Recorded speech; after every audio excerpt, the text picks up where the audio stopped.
जैसे मैं आपको बता रहा हूँ ना कि 4.5 साल काले बंद मैंने एक वीडियो बनाई थी कि एड टारगेटिंग जो है वो एड लेवल पे होती है, किसी को पता ही नहीं था। जब लोग मुझे गालियां दे रहे थे और मेरे पास वो चीज काम कर रही थी। आज के दौर में देखा जाए, आप तो एक्सपर्ट भी है, आजकल व्यूज का बड़ा पॉइंट ऑफ व्यू है। अभी हमने व्यूज किया तो मेरे दिमाग में सवाल ट्रिगर किया कि व्यूज आजकल क्यों कम होते जा रहे हैं। मार्केटिंग, डिजिटल मार्केटिंग, मेरे हिसाब से जो मेरा 10 साल का एक्सपीरियंस हो गया डिजिटल मार्केटिंग में, मैं तो कहता हूँ marketing is nothing but a communication strategy. अच्छा, कभी इस तरह का चैलेंज आया आपके पास कि आपने एक बजटिंग की, मतलब लाख रुपए की बजट की, और क्योंकि फेसबुक कंटिन्यूसली प्राइस बढ़ाता है और प्राइस बढ़ता चला गया और वो मिस कमिटमेंट के अंदर आया हो कभी? आपको एड्स लगाने स्टैटिक, आप कह रहे हैं बस मैं स्टैटिक एड लगा दूं बाकी काम फेसबुक कर ले, तो फिर आपकी सलाहियत कहाँ चलेगी? और अगर बात करें हम जो सर्विसेज दे रहे हैं, वो क्या मिस्टेक कर रहे थे नॉर्मली क्लाइंट को? एक तो मिस कम्युनिकेट करते हैं, बाद में फिर वो क्लाइंट भी चला जाता है। मार्केटिंग सीखिए, अपने पैसों से सीखिए, अपने ऊपर लगा के सीखिए। तो लोग क्लाइंट के ऊपर हाथ साफ करते हैं, वो अल्हम्दुलिल्लाह मैंने नहीं किया काम। और हर एक को एक सवाल बहुत होता है कि हम क्लाइंट कैसे पकड़े। क्लाइंट हंटिंग मैं तो समझता हूँ सबसे फजूल टर्म है। क्लाइंट एजुकेशन होनी चाहिए। अस्सलाम वालेकुम उस्मान भाई, कैसे हैं? वालेकुम सलाम अल्हम्दुलिल्लाह। सर बहुत बहुत शुक्रिया आपका आने का। पहले तो मुझे था कि एक आध दफ़ा हमारा कैंसिल भी हुआ, लेकिन फाइनली हम बैठ गए। हाँ, पैटर्न वही है, थोड़ा सा जर्नी, क्योंकि जर्नी इसलिए ज़रूरी है कि थोड़ा अपडेटेड वर्जन आ जाए कि अभी आप रिसेंटली क्या करना है, तो शुरू से थोड़ा सा अपडेटेड वर्जन अभी, क्योंकि एआई की वजह से बहुत सारी चीज़ें चेंज हो गई हैं। तो अभी आपकी जर्नी थोड़ी शेयर करते हैं। वैसे तो जर्नी मैंने बहुत सारी पॉडकास्ट में बता चुका हूँ, तो मैं समराइज कर देता हूँ। मेरा जो बैकग्राउंड है वो मैं ज्वेलरी डिज़ाइनर था। अपने अब्बा के साथ मैं काम करता था और मैं तकरीबन 6-7 साल अब्बा के साथ काम किया। बड़ी छोटी उम्र से मैंने शुरू कर दिया था मामला। टेक में बड़ा मुझे शौक था, टेक में, सेल्स में, ये मुझे ज़रा पसंद आती चीज़ें। मार्केटिंग तो उस वक्त वर्ड नहीं पता मार्केटिंग, लेकिन मुझे शौक था कि मैं अपने प्रोडक्ट को मार्केट करूँ, लोगों को जाके कन्विंस करूँ, सेल्स करूँ, टेक में मैं कुछ करूँ।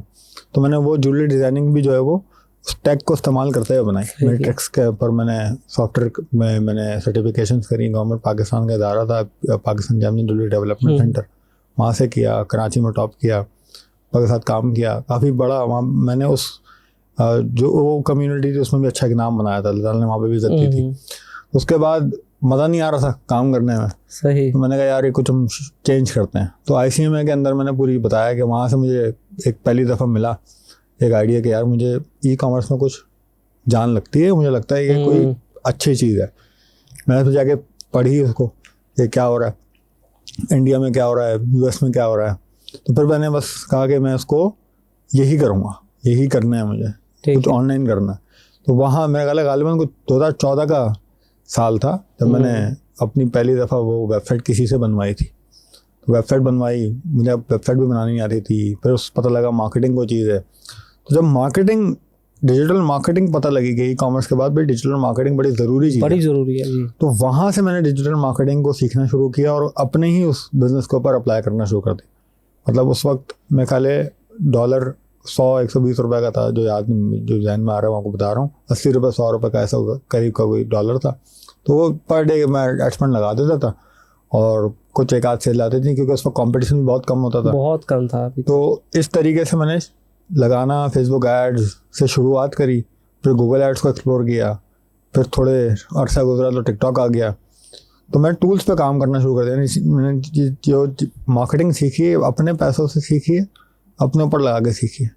तो लोग क्लाइंट के ऊपर हाथ साफ करते हैं, वो अल्हम्दुलिल्लाह मैंने नहीं किया काम। मैंने पहले खुद अपने पैसे लगाए, सीखी है, बर्बाद किए हैं, लाखों रुपए बर्बाद किए हैं। उस वक्त मेरे लिए लाखों बहुत ज़्यादा थे, अब तो मिलियंस में बात होती है, लेकिन उस वक्त लाखों रुपए मैंने अपने डुबाए, लगाए, बनाए, उससे भी पैसे।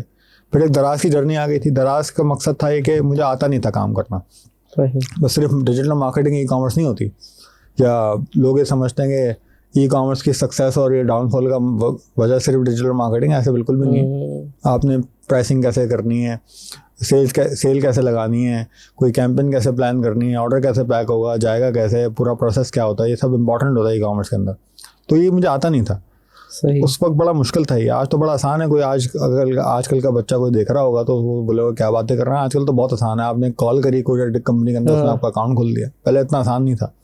आपके पास मिनिमम कोई 500,000 पार्सल होने चाहिए थे, आप उसको कुछ डिपॉजिट कराओ तो बड़ी प्रॉब्लम थी। फिर कनेक्शन होने चाहिए आपके, ऐसे नंबर्स अवेलेबल नहीं थे, तो बड़ी मुश्किल थी। वो सीखने के लिए दराज का प्लेटफॉर्म मैंने एक्सप्लोर किया कि भाई वाई नॉट के मेरे पैसे भी नहीं लगेंगे मार्केटिंग के, मैं प्रोसेस के अंदर भी नहीं जाऊँगा। तो वहाँ से कुछ दराज की जर्नी शुरू हुई। लेकिन फिर दराज के बाद एक समझ में आया कि मार्केट प्लेस डिपेंडेंसी की वजह से जो मैं पहली दफ़ा डिफ़ॉल्ट हुआ था वो इस मार्केट प्लेस के ऊपर मैं डिपेंडेंट हो गया था। मैं भूल गया था कि मैं सिर्फ इस प्लेटफॉर्म को एक्सप्लोर करने इसलिए आता कि मैं सीखूंगा। अब पैसे बनने लग गए थे तो जाहिर बात है कि मैं वहीं पे एम्फसाइज करना शुरू हो गया, मोटिवेशन आ जाता, मोटिवेशन आनी शुरू हो गई। मैं बाकी चीज़ें भूल गया, अपनी मैंने वेबसाइट के ऊपर ध्यान देना कम कर दिया, तो ये सब सारे मामला होने शुरू हो गए। फिर जाहिर बात है कुछ, क्योंकि मैं शार्क टैंक उस वक्त से देखता था जब आजकल जो नए नौजवान है ना, पहले इंडियन नहीं थे, उस वक्त मूवीज देखते थे, तो मैं उस वक्त शार्क टैंक देखता था। और मैंने शार्क टैंक के पता नहीं कितने, कोई शायद ही कोई आप मुझे एपिसोड बता सकते हैं उस टाइम के कि मैंने ना देखी। शार्क टैंक ऑस्ट्रेलिया का देखते थे या यूएस का देखते थे? पहले मैंने यूएस देखा, फिर मैं ऑस्ट्रेलिया वाले पे गया हूँ, और फिर वो ड्रैगन्स डन आता था वो भी मैंने देखा, बहुत अच्छा तो वो पहले मैंने यूएस खत्म किया। यानी मैं हर रोज नाश्ते करते हुए 1-2 एपिसोड देखता था। शुरू में इक्विटी क्या होती है, वेस्टिंग क्या होती है, सेफ नोट क्या होता है, एग्जिट कैसे लेते हैं, कुछ पता ही नहीं था, सर पर से जाती थी। मेरा एक दोस्त है बड़ा अच्छा, उसका एक म्यूचुअल फंड था, उसने इन्वेस्टमेंट रेस की थी और मुझे भी करनी थी। तो वो कहता था कि वो शार्क टैंक देखता था, शार्क टैंक देखते देखते उसको सारी टर्म्स आई, तो मैंने शार्क टैंक देखना शुरू कर दिया। उसके बाद क्योंकि मैं देख रहा था, मैं सारी टर्मिनोलॉजी से मैं वाकिफ था, लेकिन एक्सपीरियंस कभी नहीं की थी।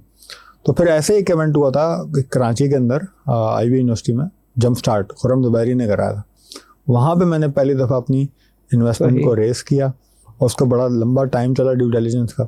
ड्यू डिलिजेंस हुई, उसके बाद उस ड्यू डिलिजेंस के दौरान ही मैं जो है ना, आप समझेंगे, जब मैंने इन्वेस्टमेंट रेस की तो वो मैं डिफ़ॉल्ट तो हो चुका था। लेकिन ये कि मुझे पैसे जो देने थे उस पर जो मुझे थ्रेट्स आने शुरू हो गए थे कि पैसे दे वरना ये कर देंगे वरना वो कर देंगे। वो हालांकि मैंने बस वो इस तरह से कि इन्वेंट्री ली हुई थी क्रेडिट के ऊपर, तो वो इन्वेंट्री वापस लेने के लिए तैयार नहीं थे। वो कहते थे हमें तो पैसे चाहिए। तो ये ड्यू डिलिजेंस का मामला था, इसके अंदर ये सारा मामला हो रहा था। तो एक्चुअल जो मैं कहता हूँ कि बस उस दिन मैं रोड पे आ गया था, तो वो दिन था जब मैं, क्योंकि वो जो इन्वेंट्री ली हुई थी मैंने, वो अब मैंने खर्च करनी थी अगले ब्लैक फ्राइडे पे।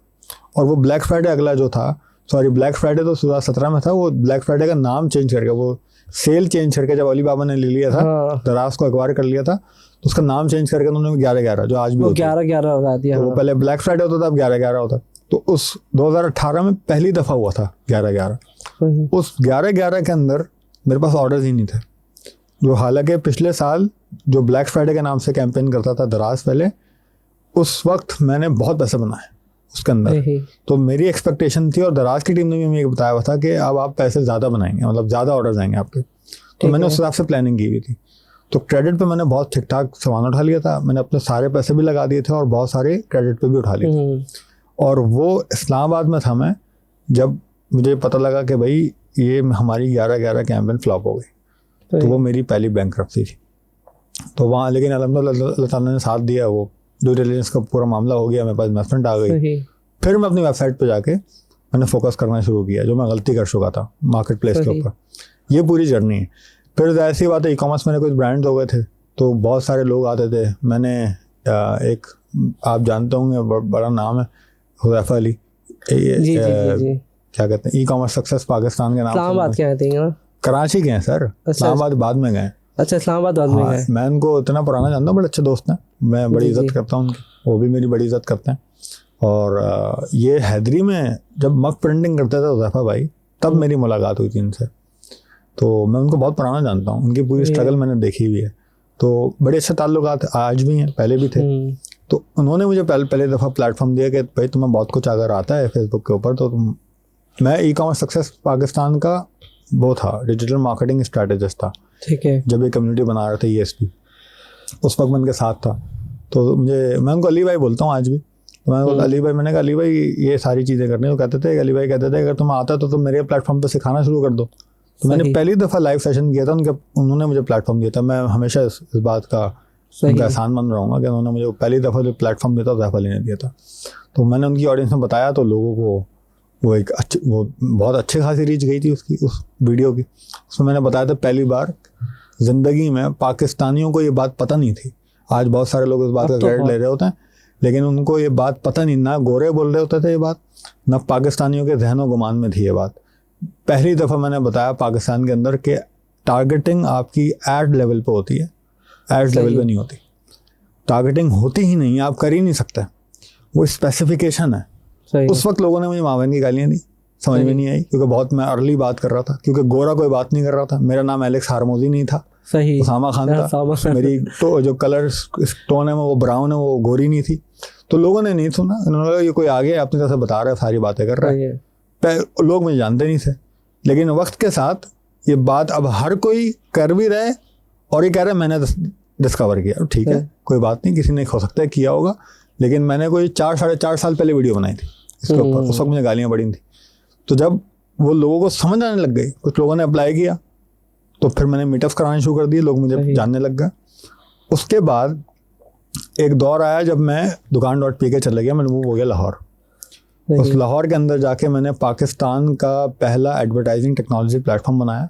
इमरान भाई होते थे टेक टीम के अंदर, बड़े प्लेटफॉर्म बनाया, दराज की तरह का प्लेटफॉर्म? नहीं, हाँ, दराज की तरह नहीं, Dukaan.pk शॉपिफाई थी पाकिस्तान की बेसिकली। मैं वहाँ पे एज अ फाउंडिंग मेंबर और हेड ऑफ मार्केटिंग वहाँ पे गया था। पहले मैं उनका कंसल्टेंट था, फिर मैं उनका फुल टाइम आ गया, फाउंडिंग मेंबर बन गया। वो एक पूरी जर्नी थी साल की, बड़ी अमेजिंग जर्नी थी। और उसमें सबसे बड़ा प्रोजेक्ट था ये एडटेक का था। उसमें मैंने पूरी टीम बनाई, सारी चीज़ें थी, मैंने लोगों को बताया, ट्रेन किया। इमरान भाई होते थे टेक टीम के अंदर, बड़े अमेजिंग बंदे थे। वो टेक उन्होंने किया सारा मामला, और फनलिंग जो है मैंने करी थी। समझाया था कि भाई उनको जहाँ मेरी सपोर्ट चाहिए थी in terms of business manager कैसे कनेक्ट हो सकता है, फेसबुक की सपोर्ट से बात करना, ये इन कामों के अंदर मैं उनके साथ था। तो टेक के मामला तो होते हैं, कोडिंग करनी, कैसे करना है, लॉजिक्स लगानी, ये सारा इमरान भाई का था। तो बड़ी ज़बरदस्त कोलैबोरेशन के साथ, इमरान भाई बड़े अच्छे बंदे थे, इस वजह से ये प्रोजेक्ट हो भी गया था। तो ये मैंने बड़ा काम अल्लाह ताला ने मुझसे कराया। काम इंसान मेरी तरह ऐड लगा था। मुझे नहीं पता उस प्रोजेक्ट का क्या हुआ। फिर मैं उसके बाद वापस कराची आ गया, मेरे कुछ मामला वहाँ पे सेट नहीं हुए। कराची आया तो फिर मैं, हाजिक भाई मेरे साथ लाहौर में होते थे, तो उन्होंने क्रेव मार्ट लॉन्च कर दी पाकिस्तान, यहाँ कराची में। सारे मार्ट के साथ कनेक्टेड रहे? हाँ, तो क्रेव मार्ट के अंदर जब मैं आया हूँ तो आप ये समझें कि क्रेव मार्ट का मैं हेड ऑफ मार्केटिंग था, मैं फाउंडिंग मेंबर था क्रेव मार्ट का। तो क्रेव मार्ट मैंने ज्वाइन की थी क्रेव मार्ट लॉन्च होने के 3 से 4 महीने पहले, जब क्रेव मार्ट में 4 को फाउंडर था। 4 को फाउंडर्स में से 2 को फाउंडर जब हायर भी नहीं हुए थे तब मैं क्रेव मार्ट के साथ था। सही। तो मैं बहुत अर्ली फेसेस में उनके साथ था। तो पिच डेक बना रहे होते थे हम साथ, और सारी चीज़ें साथ कर रहे होते। मार्केटिंग हमने पहला प्लान बनाया, प्री हाइप करी, सब कुछ किया, टीम मैंने बनाई, पहला ग्राफिक डिज़ाइनर क्रेव मार्ट का मैंने हायर किया था। तो बड़ी इनिशियल जर्नी थी। मैंने इससे पहले FMCG में कभी काम ही नहीं किया था, तो मेरे लिए FMCG बड़ी न्यू चीज़ थी। तो ये सारे काम करने के दौरान ही मैंने 7 फिगर्स बना ली थी, जो मेरी मार्केटिंग एजेंसी। ये बनाने की वजह ये थी कि मुझे समझ में आना शुरू हो गया था कि मेरा पास कुछ ऐसी चीज़ है, क्योंकि मैं लोगों से मिलता हूँ और जब जहाँ भी मैं जाता हूँ तो 10 प्रोजेक्ट्स में से मेरे पास 6-7 सक्सेस मुझे मिल जाती हैं। ठीक है। तो ये लोगों को पता नहीं है। जैसे ये मैं आपको बता रहा हूँ ना कि 4.5 साल गालिबन मैंने एक वीडियो बनाई थी कि ऐड टारगेटिंग जो है वो ऐड लेवल पे होती है, ये किसी को पता ही नहीं था। जब लोग मुझे गालियाँ दे रहे थे और मेरे पास वो चीज़ काम कर रही थी, और मैं उसके पीछे पूरी रीजनिंग, ऐसे नहीं कि बस मुझे को ख्वाब आया मैंने बात कर दी, मैं उसके पीछे पूरी रीजनिंग देता था। ये रीजनिंग क्या है इसके पीछे, वो रीजनिंग पाकिस्तान की आपको पता है, जो हमारे मामला है वो रीजनिंग तो उनको सुननी ही नहीं है ना। उनको तो बस वो सुनना है कि एक बंदा वो एक करोड़पति हो और उसके पास एक लैम्बोर्गिनी हो, वो एक अपनी मर्सिडीज दिखा दे, बस। ये अभी आजकल चलने लगा। हाँ, वो फिर वो कुछ भी कहेगा ना वो मान लेंगे बात। लेकिन एक बंदा जो भले नया आया है, लेकिन अगर वो एक बात कर रहा है उसके पीछे एक रीजनिंग वो दे रहा है, तो एटलीस्ट उसकी बात सुननी चाहिए। मानने ना मानना आपकी बात, सुननी चाहिए आपको उसकी बात। ये हमारे कौम के अंदर है ही नहीं। हम ना क्वेश्चन करते हैं, ना हम सिर्फ आंसर देने वाले बनते हैं। हमें सिर्फ आंसर चाहिए, क्वेश्चन हमारे दिमाग में पैदा ही नहीं होते। ये सबसे बड़ा फ्लॉ है। तो मैंने तो हमेशा अपनी हर पूरी जर्नी के अंदर क्वेश्चन किया, ये क्यों हो रहा है, ये क्यों हो रहा है, फलाना क्यों हो रहा है, ये क्यों नहीं हो रहा है। मैंने हर चीज़ टेस्ट की और अपने पैसों पे की है। तो ये एक पूरी जर्नी है। 7 फिगर बनाने की भी ये वजह थी कि मुझे ऐसा लगना शुरू हो गया था कि मेरे पास कोई ऐसी चीज़ है या मैं कोई अनकन्वेंशनल तरीके से मार्केटिंग कर रहा हूँ जो लोग नहीं कर रहा। तो हम बहुत वैल्यू ऐड कर सकते हैं और बिजनेसेस के अंदर जो जिनके साथ हम जुड़ सकते हैं। This is why I started 7 figure. अब तो इतनी सारी 7 फिगर है, मुझे ऐसा लगता है कि मुश्किल हो गया 7 फिगर, मतलब 700 फिगर हो गए अब तो। हाँ। मैं गूगल सर्च कर रहा था अभी, मैं आपके रिसर्च करने थे, तो हर कंपनी ने आगे वो एक, मेरे ख्याल ये भी एक ब्रांड बन गया है। आपने इसका ट्रेडमार्क लिया था, नहीं लिया था? जी, मेरे पास ट्रेडमार्क 7 फिगर का लिया हुआ है। ऐसा ही था, ये किसी इंडियन के पास था हमारा डोमेन 7 फिगर्स। मैंने नहीं, ट्रेडमार्क जो होता है वो जी मैंने लिया हुआ, वो यूज ना कर सके। अब तो इतने सारे लोग यूज करते हैं। वो हमारे पास सारे ट्रेडमार्क है। हम जो है वो प्राइवेट लिमिटेड कंपनी है, हमारे पास डोमेन है सारे। तो ये जो डोमेन किसी इंडियन के पास था जो हम ले रहे थे। तो ये 7 फिगर्स की बड़ी अच्छी कहानी है। हम जब कंपनी बना रहे थे तो हमने कहा कि क्या करना चाहिए, नाम के ऊपर बात आई। तो नाम ही मैंने सोचा आउट ऑफ नोवेयर के यार सब सोच रहे थे, सारे को फाउंडर सोच रहे थे, किसी ने कुछ बताया किसी ने कुछ बताया, बस डिस्कशन करते करते मेरे ध्यान में आया कि वाई नॉट 7 फिगर्स। सही है। तो उन्होंने कहा भाई ये इसका मतलब क्या है? मैंने कहा भाई देखें, अगर आप मीडिया बायर हैं तो आपका फ्लैक्स क्या है? You are 7 figure media buyer. सही है। आप ई कॉमर्स ओनर हैं तो आप क्या बोलेंगे? 7 फिगर ई कॉमर्स ओनर। ठीक है। तो हर किसी को फ्लैक्स मारने के लिए 7 फिगर चाहिए। तो वाई नॉट के हम अपनी कंपनी बना लें जिसका नाम 7 फिगर। तो हम वो कंपनी बनेंगे कि आपको 7 फिगर्स पहुंचाएंगे। और फिर मेरे को फाउंडर सवाल किया कि भाई 7 फिगर से बड़ा नंबर 8 फिगर 9 फिगर होता है। तो मैंने उनसे कहा था कि आपको 8 फिगर या 9 फिगर में जाने के लिए भी 7 फिगर होना जरूरी है। सही है। तो हम वो एक ब्रिज बनेंगे जिन ब्रांड्स को पहले हम 7 फिगर्स पहुंचाएंगे एंड देन 7 फिगर्स आगे लेके जाएंगे। तो ये कॉन्सेप्ट था मेरे नाम डिसाइड करना कंपनी का। तो ये अपडेट करेंगे इसको 9 फिगर के ऊपर कि अब तो 7 वाले की जरूरत नहीं, क्योंकि 9 फिगर तो फाद मुस्तफा ने ले लिया। फाद मुस्तफा के ब्रांड का नाम है 9 फिगर्स। अच्छा, वो ले लिया उन्होंने। हाँ। तो ब्रांड है बकायदा, 2-4 6-7 आउटलेट हैं पाकिस्तान के अंदर। अच्छा, तो मेरी नज़र से नहीं गुजरा तो वो इतना आइडिया नहीं हुआ। इसमें मुझे आपकी एक चीज़ और भी अच्छी लगी, वो हम ई कॉमर्स में तो आपकी बहुत सारी पॉडकास्ट हो गई, पर्सनल ब्रांडिंग पे आपने बड़ा काम किया। तो उसका क्या प्रोसेस रखा है? मैंने देखा कि आपने अपनी पर्सनल ब्रांडिंग को अपने अपडेट रखा है। मतलब अगर देखा जाए तो स्टार्टिंग में जिस वक्त ये कोई भी नहीं था, अभी तो इतने सारे इन्फ्लुएंसर्स आ गए, देन यू बिकम एक एज एन इन्फ्लुएंसर। स्टार्टिंग में मैं कहता हूँ कि सबसे पहले शायद आप ही थे। देन कैसे अपने आपको स्टार्ट किया, कैसे आप जुनैद अकरम के शो में पहुंचे, देन वहाँ से तो आपको बहुत ही ज़्यादा बूस्ट मिला। मैं इसको क्रेडिट दूंगा गैरी वी को। मैं गैरी वी को बहुत ज़्यादा सुनता हूँ। तो मेरे पास जब मुझे कुछ अंदाज़ा होना शुरू हो, जब आप किसी से मिलते हैं तो आपको जाहिर बात है आपकी यूनिकनेस का आपको अंदाज़ा शुरू होना शुरू होता है। हर किसी के अंदर अपनी अलग अलग यूनिकनेस होती है। तो मुझे अंदाज़ा होना शुरू हो गया था कि वही तो मैं आपको बता रहा था कि मेरे पास कुछ ऐसी नॉलेज है मे बी जो आम लोगों को नहीं पता, और वो इंडस्ट्री के बड़े नाम है।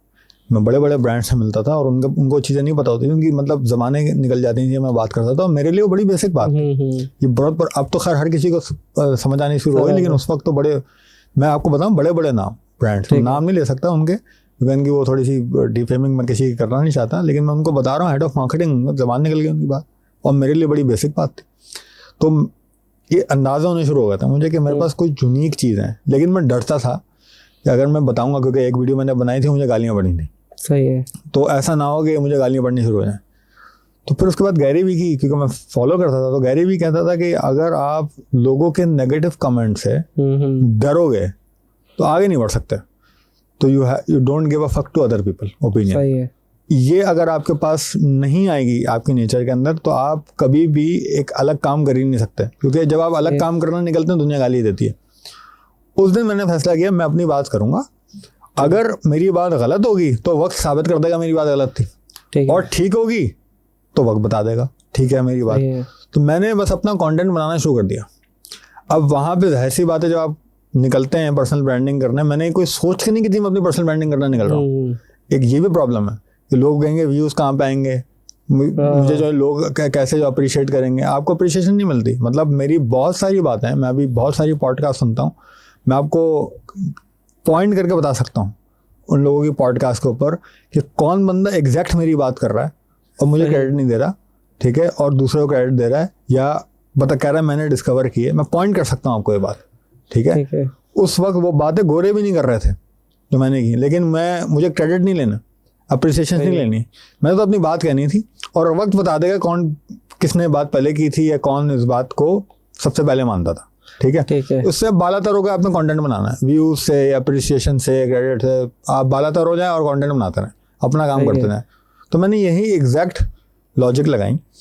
मेरे पास इक्विपमेंट थे, जहाँ मैं होता था, मैं कैसा दिखता हूँ, मैं कैसा नहीं दिखता, ये सबसे ऊपर आके मैंने कंटेंट पर काम करना शुरू कर दिया, ठीक है। वहाँ पे जाहिर बात है, जब आप बीइंग अ मुस्लिम, आप वो गैरी भी तो मुसलमान नहीं है, मैं तो मुसलमान हूँ, तो वहाँ पर आप जो है वो थोड़ा सा अल्लाह ताला के ऊपर भी रिलाय करते हैं कि भाई मेरी अगर बात ठीक है तो लोगों तक पहुँचा दें।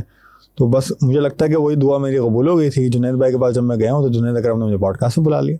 मैं गया किसी और मकसद था उनके पास, अच्छा, अपना प्रोडक्ट लेकर टेम्फा का। उन्होंने मेरी जर्नी सुनी, उन्होंने कहा मैं तुम्हारे साथ पॉडकास्ट करूँगा, तो उन्होंने मुझे पॉडकास्ट से बुला लिया। दूसरी कर रही हूँ कि वो पॉडकास्ट के अंदर जो क्लिप्स थे, जो वो पॉडकास्ट थी, वो वायरल हो गई। तो मेरी ज़िंदगी की पहली पॉडकास्ट पाकिस्तान के पॉडकास्ट के पायनियर के साथ थी, जुनैद भाई के साथ। तो इससे बड़ी तो कोई बात है, और वो वायरल हो गई। तो जब वो वायरल हुई तो फिर सेकंड पॉडकास्ट मेरी नईम सिकंदर के साथ थी। अच्छा, नईम सिकंदर के उस वक्त इतने फॉलोअर्स ही नहीं थे लेकिन कोई 6 मिलियन व्यूज मिले मुझे उनकी क्लिप्स के ऊपर। चलो फिर मेरा अपना पेज था, ये एक साथ हुआ है सारा। फिर मेरा अपना पेज था जिसपे 800-1800 के करीब कोई लाइक्स थे, तो फॉलोअर्स थे मेरे पास। सही। लेकिन मैंने कुछ रील्स बनाई, वो मिलियन में जाने लग गई। ठीक है, तो वो तब 3 काम एक साथ हुए हैं, ठीक एक है। सब एकदम से। ये मैंने सोच के नहीं किए थे, कोई स्ट्रेटेजी नहीं थी मेरे दिमाग में कि मैं ये करूंगा तो जाएंगे। मैं इससे बालातर होकर काम कर रहा था। सही है। तो ये मैंने इसके ऊपर काम किया और अल्लाह ताला ने भी साथ दिया और लोगों ने भी पसंद किया। नहीं और अच्छा काम किया आपने। और अगर आज के दौर में देखा जाए, आप तो एक्सपर्ट भी हैं, आजकल व्यूज़ का बड़ा पॉइंट ऑफ व्यू है। अभी हमने व्यूज़ किया तो मेरे दिमाग में सवाल ट्रिगर किया कि व्यूज़ आजकल क्यों कम होते जा रहे हैं। अगर चाहे कितने बड़े इन्फ्लुएंसर है, उसके अगर मिलियंस भी सब्सक्राइबर हैं, तो उसके अगर व्यू देखेंगे ना, मैंने भी ट्रेंडिंग देखा है, तो वो दो अगर मिलियन भी है तो 2000-3000 पे व्यूज़ रुक रहे हैं। कोई इसकी पॉलिसी चेंज हुई है? नहीं, ये प्रॉब्लम है तहसीन भाई। ये मुझे लगता है ये जो प्रॉब्लम है ना, ये किसी भी दुनिया के कोई आप कोई शोबा उठा लें, सही है, स्किल का, नॉलेज का, तो वहाँ पर कुछ उसूली बातें, फंडामेंटल्स होते हैं। सही। उसके बाद उनकी एप्लीकेशन होती हैं। ठीक है। हम उल्टा करते हैं हमेशा, हम पहले एप्लीकेशंस पे फोकस करते हैं।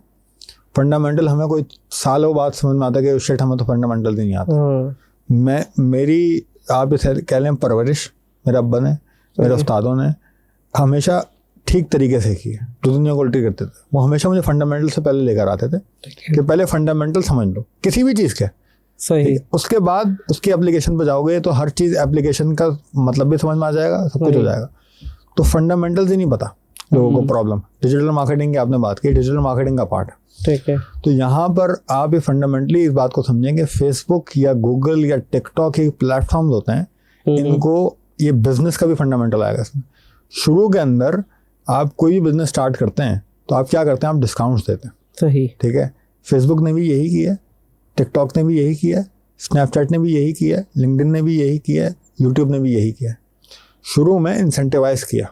सही। क्योंकि उस प्लेटफॉर्म पर लोग नहीं होते, कम होते थे, आप कंटेंट क्रिएटर बहुत कम होते थे, कंज्यूम करने वाले ज़्यादा होते थे। सही है। अब ये थोड़ा सा उल्टा सप्लाई ऊपर आई है कंटेंट क्रिएटर्स की। तो अब क्या है, पहले फेसबुक को पजीराई देनी थी इस चीज़ को कि आओ कंटेंट बनाओ, और कंटेंट बनाने वाले कम थे, तो ऑर्गेनिक रीच ज़्यादा थी। At the very same time Facebook और तमाम प्लेटफॉर्म को पैसे ही बनाने। तो अगर ये उस वक्त पैसे चार्ज करना शुरू कर देते कि ऑर्गेनिक रीच नीचे जाओ, अगर आपको अब रीच चाहिए तो मैं पैसे लूँगा, उस वक्त ही प्लेटफॉर्म डेड हो जाता। सही। तो ये कॉमन सेंस है। तो शुरू में जब कंपटीशन कम होता है, आप टिकटॉक का देखें, पहले आप टिकटॉक के ऊपर कोई भी बंदा आपको जाके कराएगा तो उसको एम वायरल हो जाती थी टिकटॉक के ऊपर रील। अब मुश्किल होता जा रहा है। ये हर प्लेटफॉर्म के ऊपर है, लिंक्डइन पे भी यही है। तो ऑर्गेनिक जब कोई प्लेटफॉर्म नया आता है, वो कोशिश उसकी होती है कि वो ऑर्गेनिक को थोड़ा सा प्रमोट करे।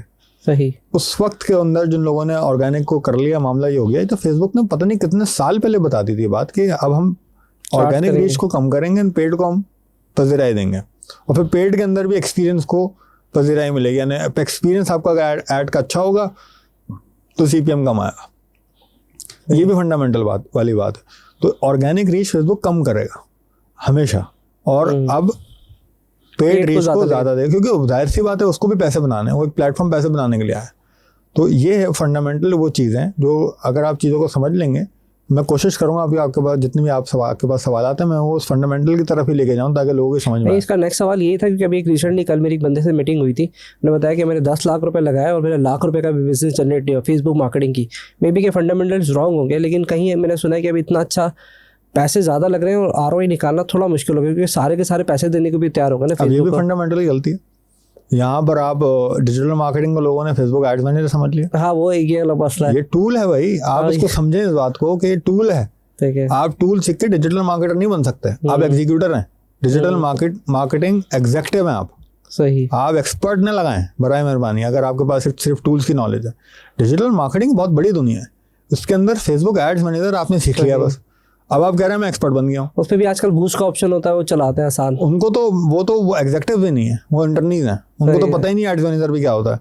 तो ये प्रॉब्लम ये है कि हम टूल सीख के हम ही कहेंगे हमें गूगल भी चलाना आता है, फेसबुक भी चलाना आता है, टिकटॉक भी चलाना आता है। भाई किसको नहीं आता? मुझे आप एक बच्चा दे दें 14-15 साल का, एक हफ्ते के लिए, सही, मैं एक्सपर्ट बना दूंगा उसको टूल के अंदर, अगर वो होशियार है तो।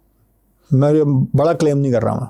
टूल सीखना तो आसान है, फेसबुक, गूगल, ये तमाम प्लेटफॉर्म टूल को आसान करते जा रहे हैं जितना आगे बढ़ते रहेंगे टूल आसान होता जाएगा। ठीक है। प्रॉब्लम ये है कि आप इस टूल के ऊपर, आपने इस टूल को सीख के आपको लग गया कि आप डिजिटल मार्केटर बन गए।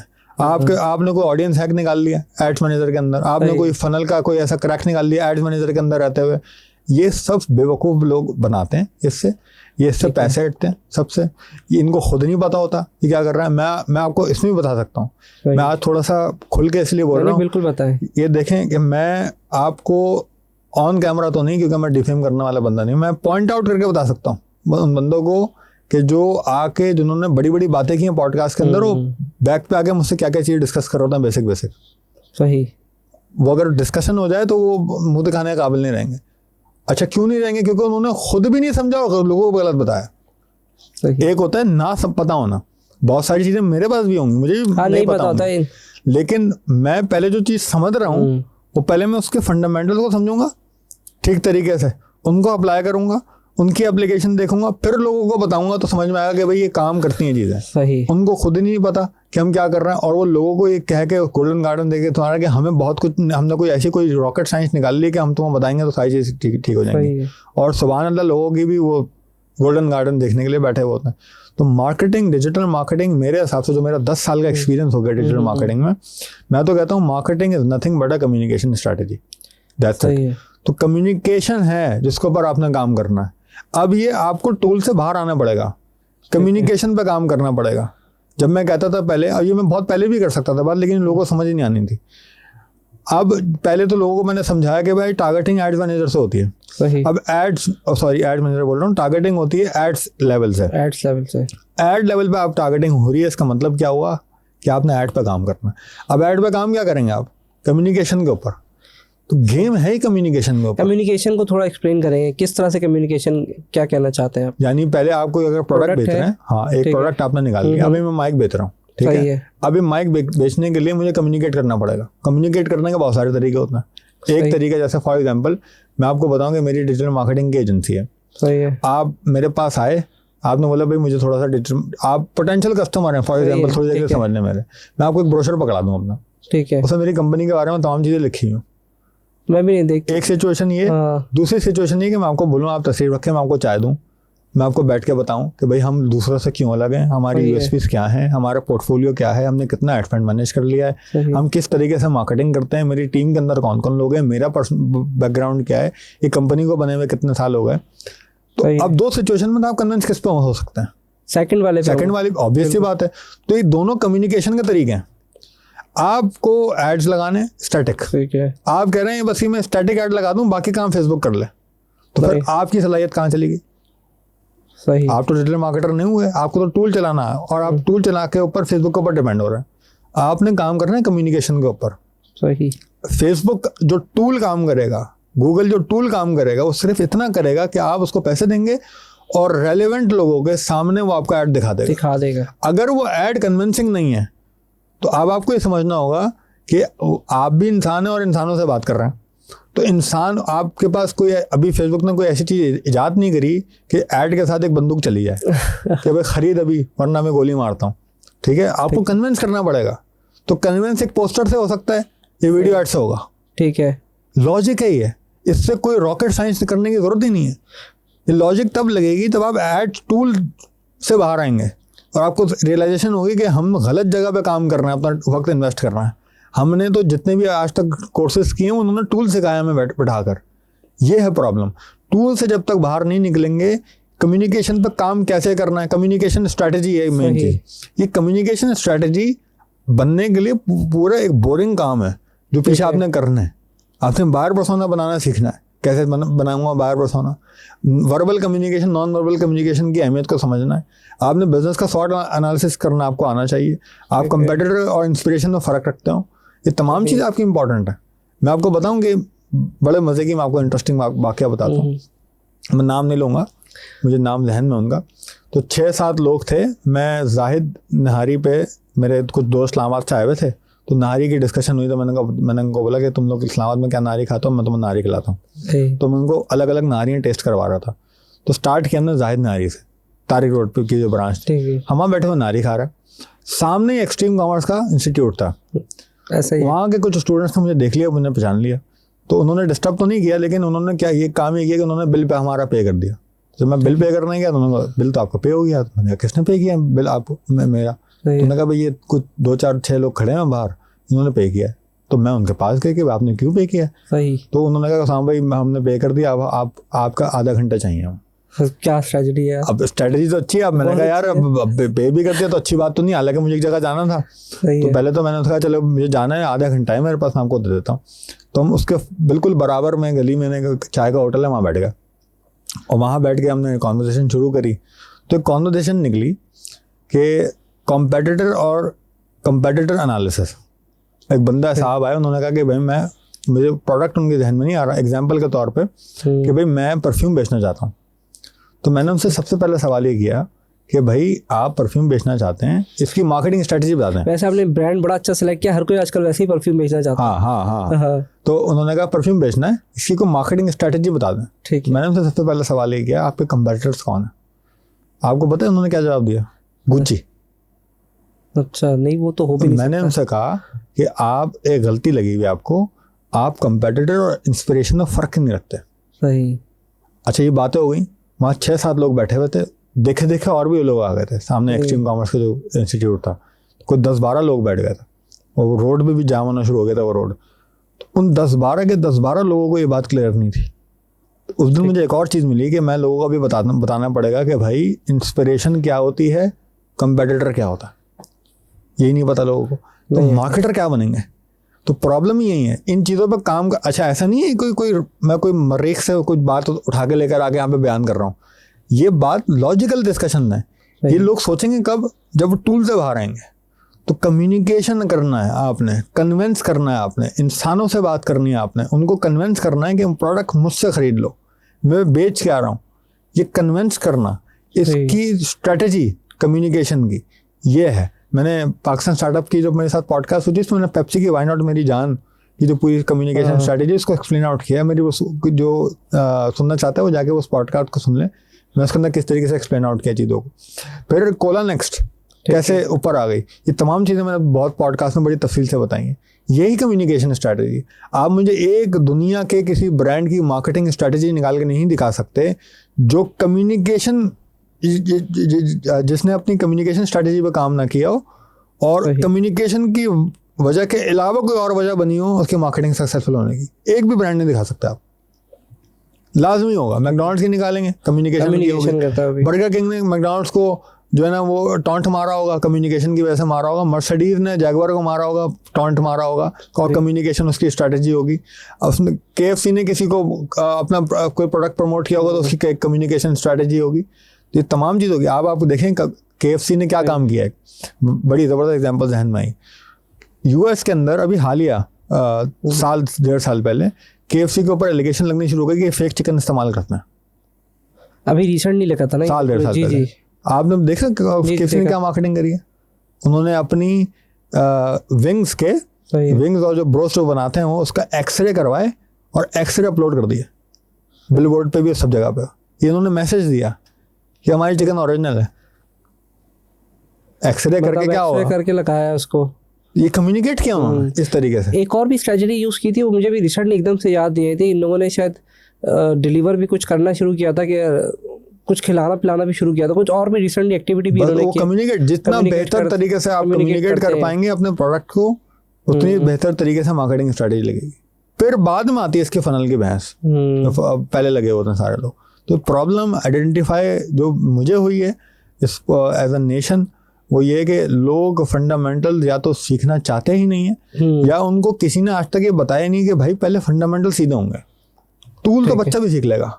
और फिर वो वाली बात आती है जो अभी आपने सवाल किया था कि AI, ये AI से जो डर है किन लोगों को है? ये उन्हीं लोगों को है जो टूल पर डिपेंडेंट है, क्योंकि उनकी तो नौकरियां AI खा जाएगा तो टूल पर डिपेंडेंट है। ऑलरेडी अब तो सारा काम खुद ही कर देता है। अब मैंने ट्राई किया था रिसेंटली, ट्राई के इमेज भी दे दी तो वो खुद ही नाम भी सेट कर रहा है उसका।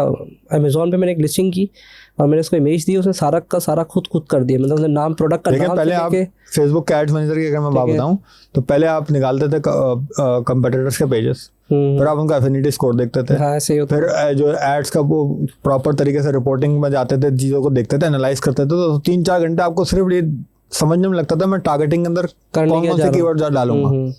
ये पूरा काम फेसबुक ने आपसे ले लिया, वो खुद कर देते वो हैं। खुद कर देता है। अब एफिनिटी स्कोर कौन देखता है? मुझे कोई लोग कमेंट करके बताते हैं कौन लोग हैं जो एफिनिटी स्कोर देखता है? एक भी नहीं देखता होगा। ये काम फेसबुक ने करना शुरू कर दिया। पहले ही एक्सपर्ट्स का काम था।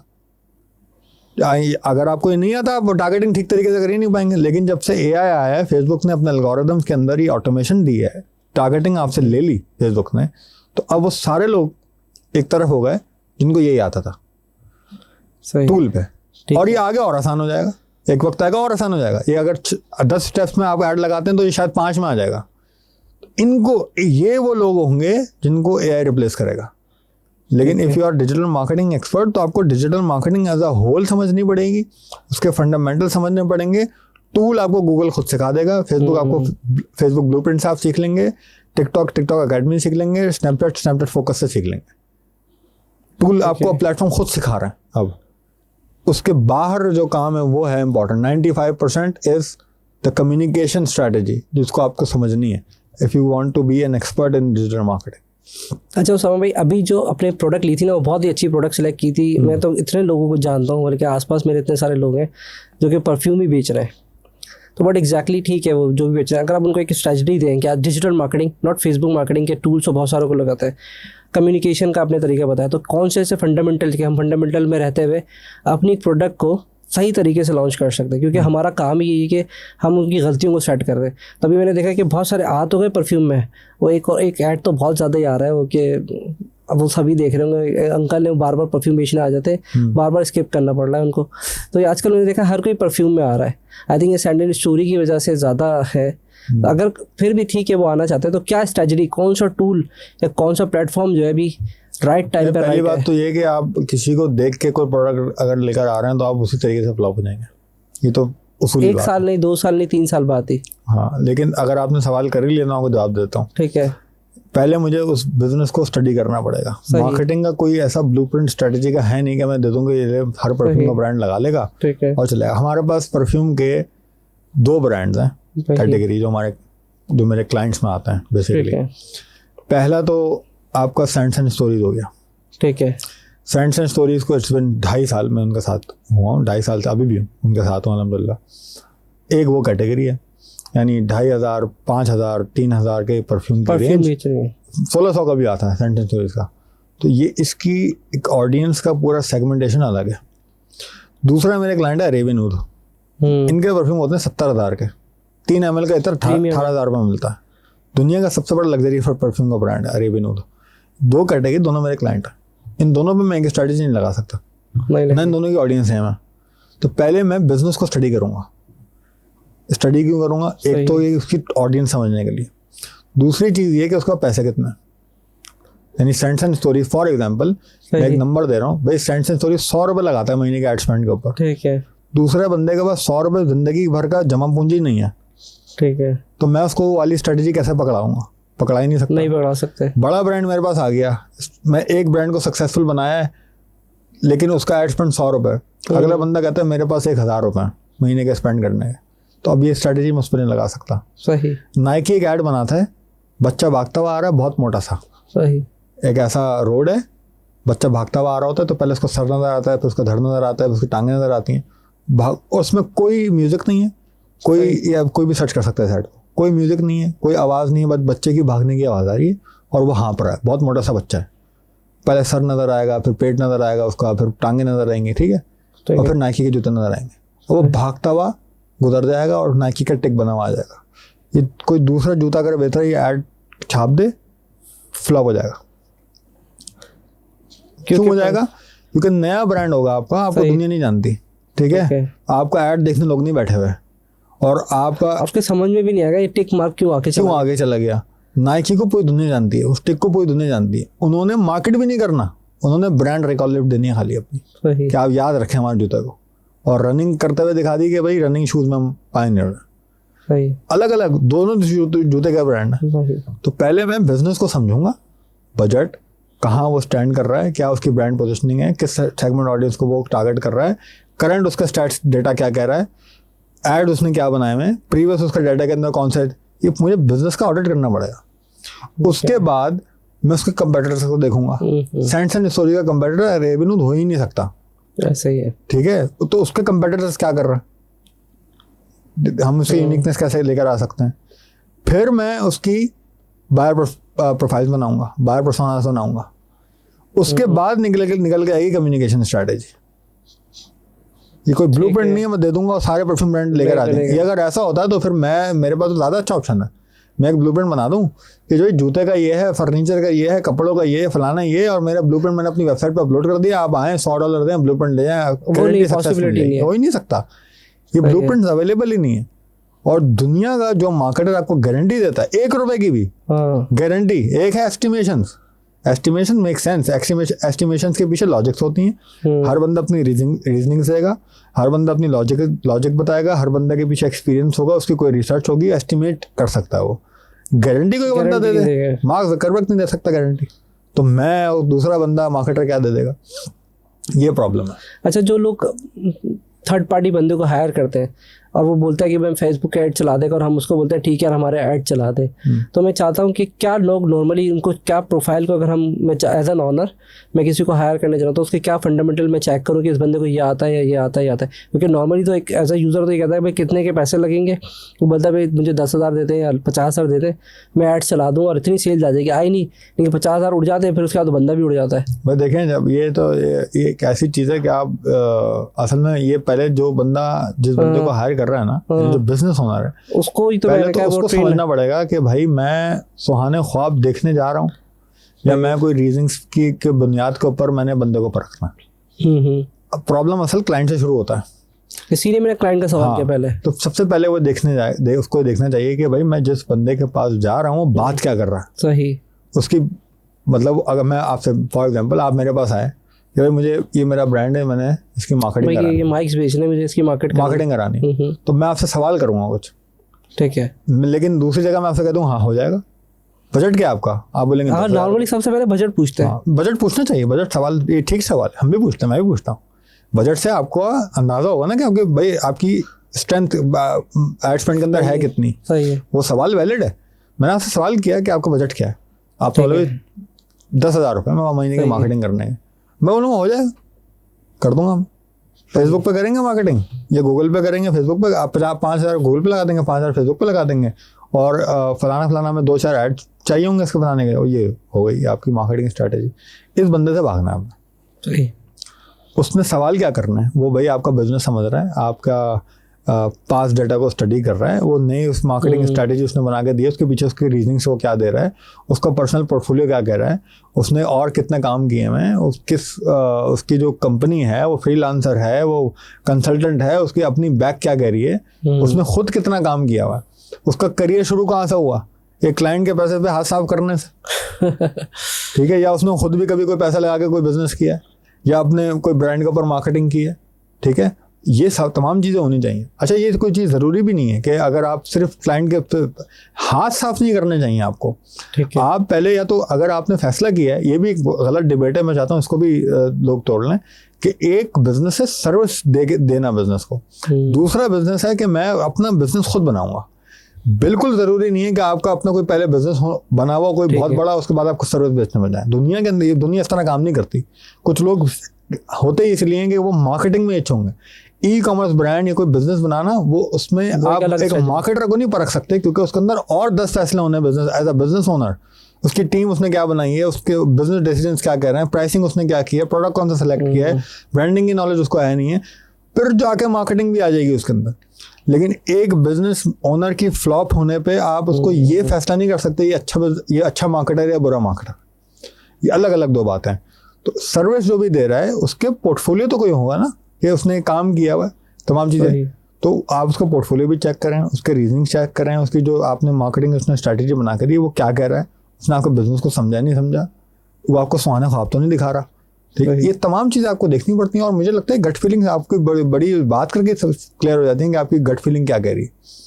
तो अगर आपको कोई भी ऐसी गट फीलिंग अगर आ जाए, मैं आपको बताऊं, जब मेरी एजेंसी नहीं थी, मेरा अपना एक ई-कॉमर्स का ब्रांड था, उसके लिए मैं 2-3 एजेंसीज के पास गया हूँ कि यार ये काम आप ले लो मुझसे, ठीक है, क्योंकि पूरा एज अ बिजनेस को मैंने देखना होता था, प्रोडक्ट्स को देखना है, मैन्युफैक्चरिंग करानी है, तमाम चीज़ें करनी है। मैं कहता था यार मार्केटिंग में किसी और को आउटसोर्स कर देता जो मुझसे बेहतर तरीके से करता हूँ।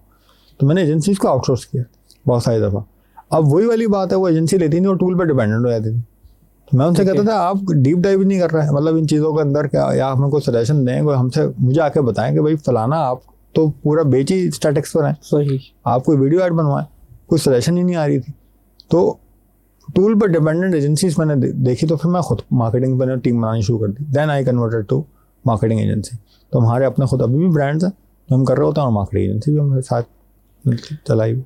और अगर बात करें हम जो सर्विसेज दे रहे हैं, वो क्या मिस्टेक कर रहे होते हैं नॉर्मली क्लाइंट को? मतलब एक तो गलती मिसकम्युनिकेट करते हैं, बाद में फिर वो क्लाइंट भी चला जाता है। उनकी सबसे बड़ी गलती है कि वो पहले बगैर सीखे वो अर्निंग करने निकल जाते हैं। ये सबसे बड़ी गलती है। एक सर्विस बेस्ड, देखें, एक है ई कॉमर्स, सही है, आपको नहीं आता, आप ऑन द वे सीख जाएंगे, ठीक है, क्यों? क्योंकि आपके अपने पैसे लगे हैं, आप खुद काम कर रहे हैं, सब कुछ है। सर्विस बेस के अंदर आप इस बात को समझें कि मैं तो समझता हूँ कि ये तकाजा इंसानियत का कि आप दूसरे बंदे की पैसों को अहमियत दें। गलती मुझसे भी होती है, मेरी भी स्ट्रेटेजी आज भी फेल होती है, ठीक है ना। हम किसी क्लाइंट को गोल्डन गार्डन नहीं दिखाते, ठीक है। तो हमने सीखा हुआ है, एक्सपीरियंस है हमारे पास।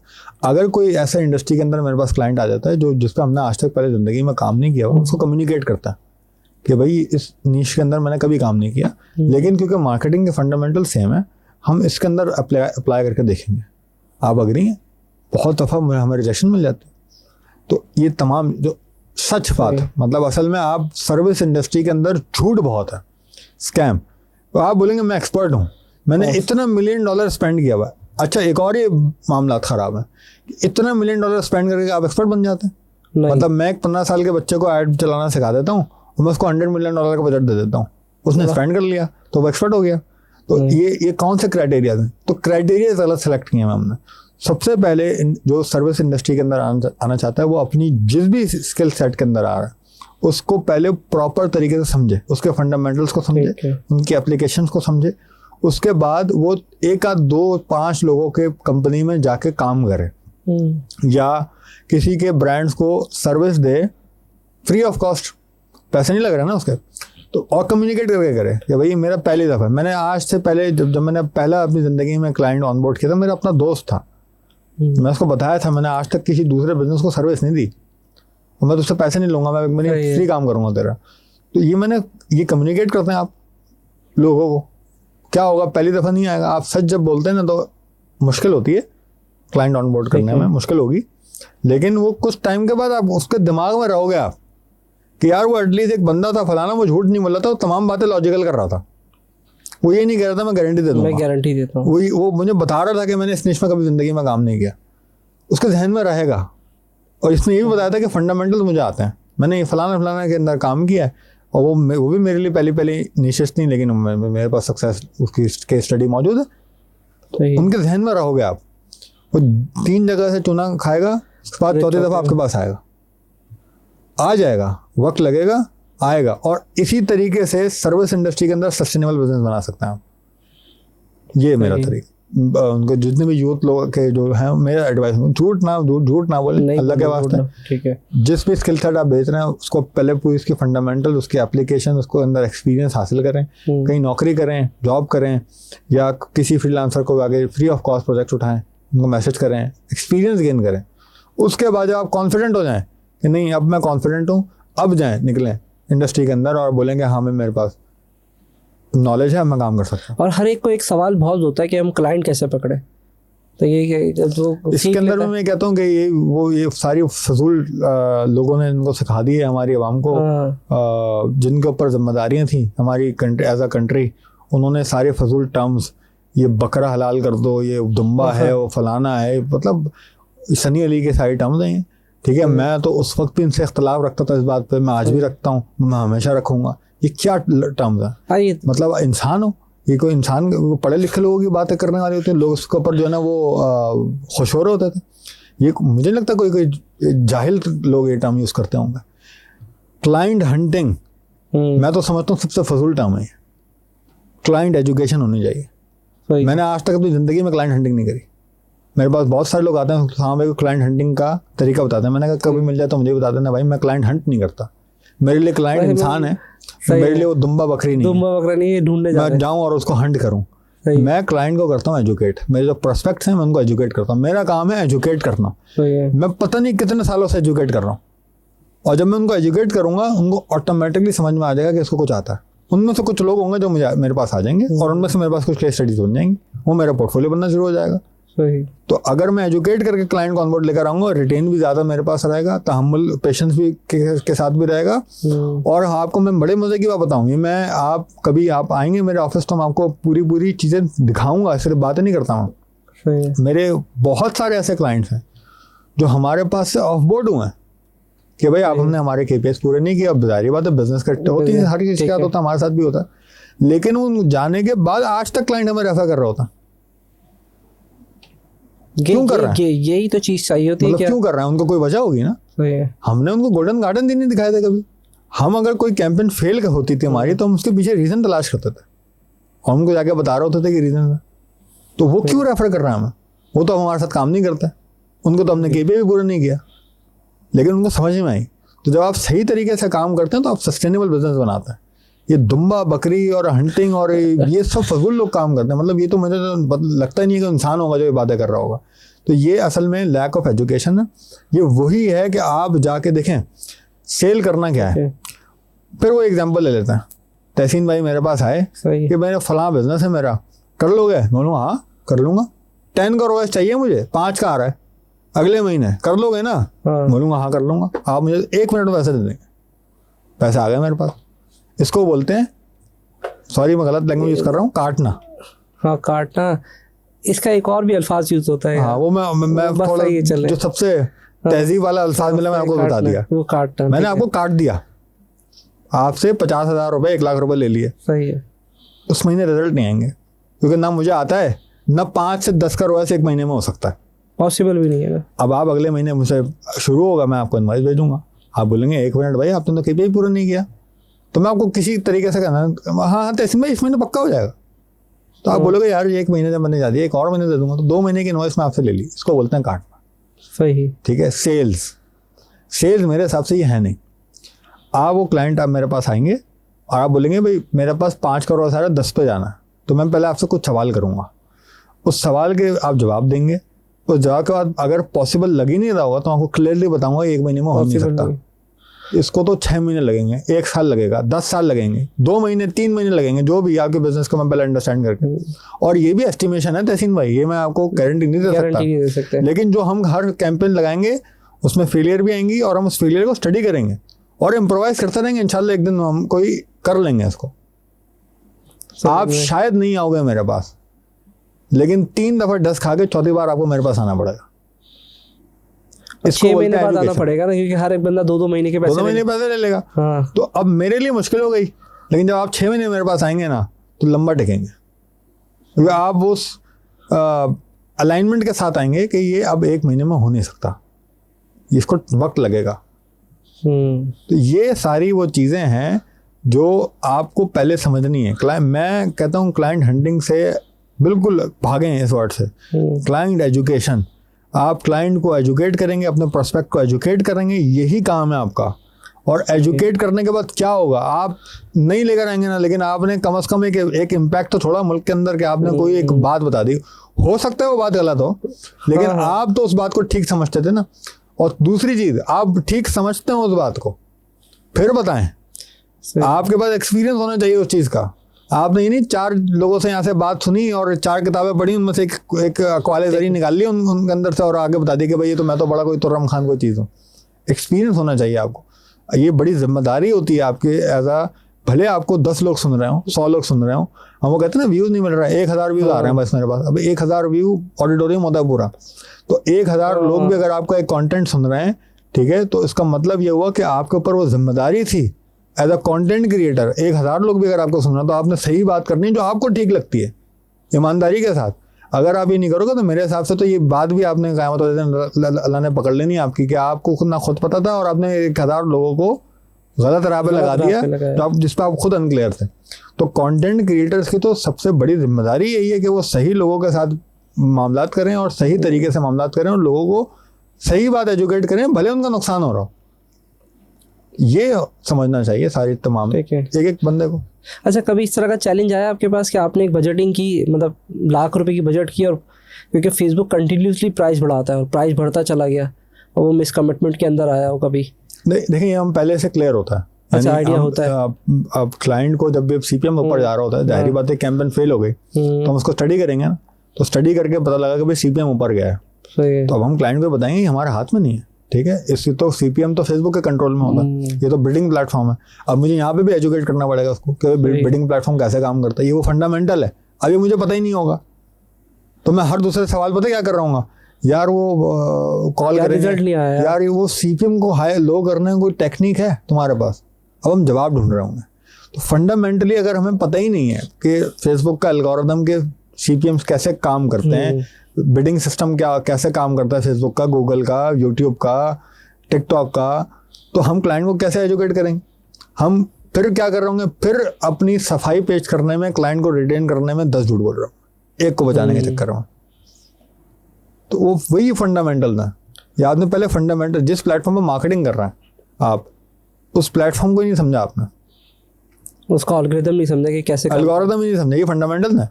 फिर कम्युनिकेट की जो आपने जिस तरीके से आप देखें ना, वीडियो ऐड कैसे बनता, वीडियो ऐड ऐसे बनते हैं कि अहमियत तो लोगों को समझ में आ गई वीडियो ऐड की क्या है। सही है। अब बनेंगे कैसे वो?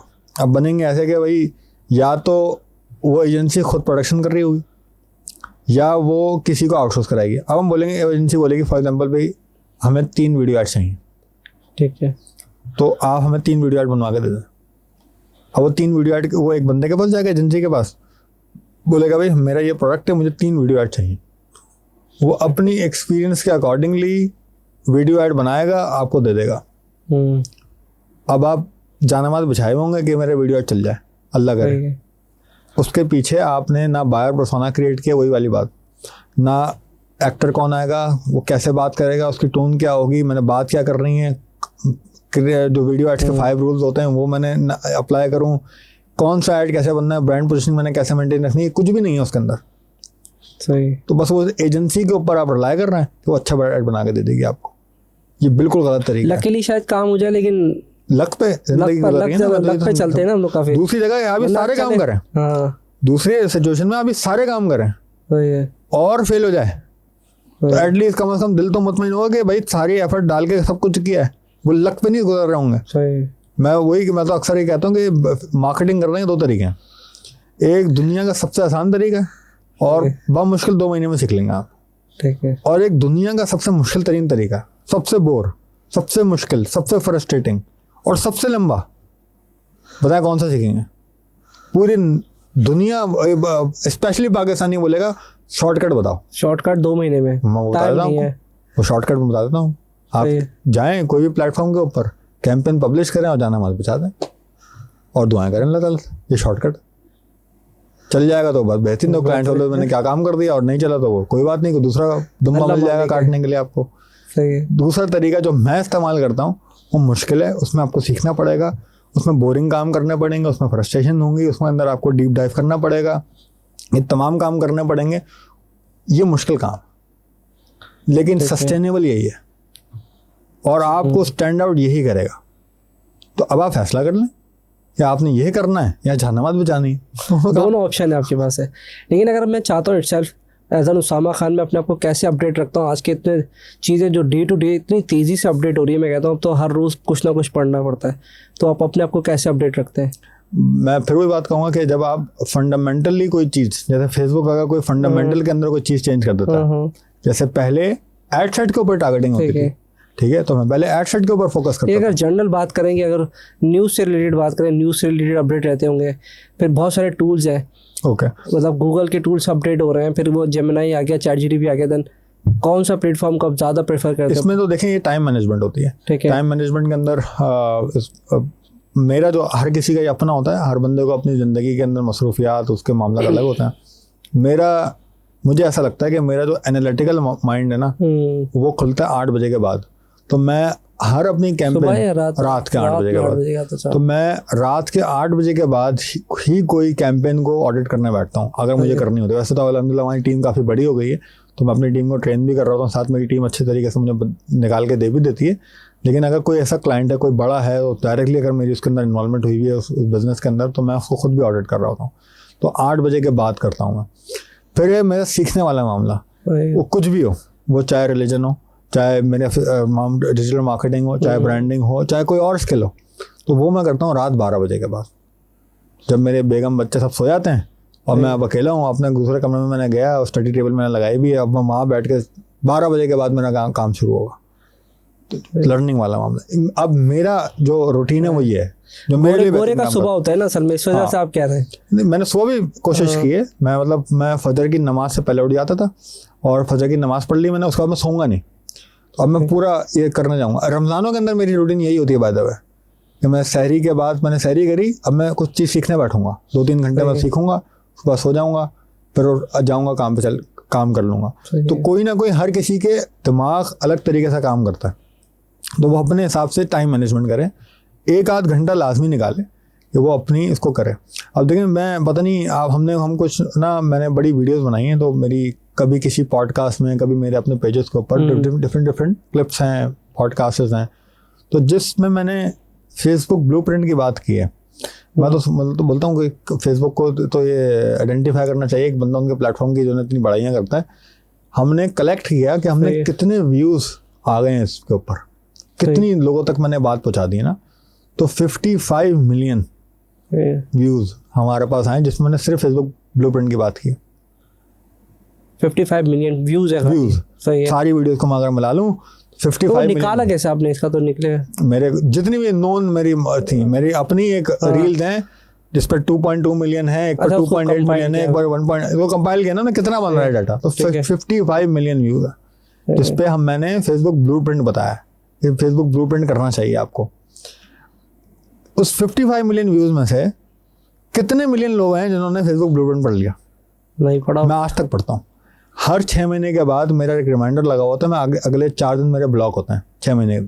उस 4 दिन के अंदर मैं एक दिन ब्लूप्रिंट रिवाइज करता हूँ, गूगल गराज रिवाइज करता हूँ, ग्रो विद गूगल हो गया अब तो, और टिकटॉक अकेडमी पे जाता हूँ और अपनी कोई स्टडी करता हूँ।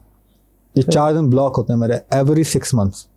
मैं भी जब आज तक दोबारा ब्लूप्रिंट को रिवाइज कर रहा हूँ, ये किस लिए कर रहा हूँ? उस प्लेटफॉर्म को समझने के लिए। इसमें कोई बड़ा चेंज तो नहीं आ गया, फंडामेंटल चेंज, ठीक है।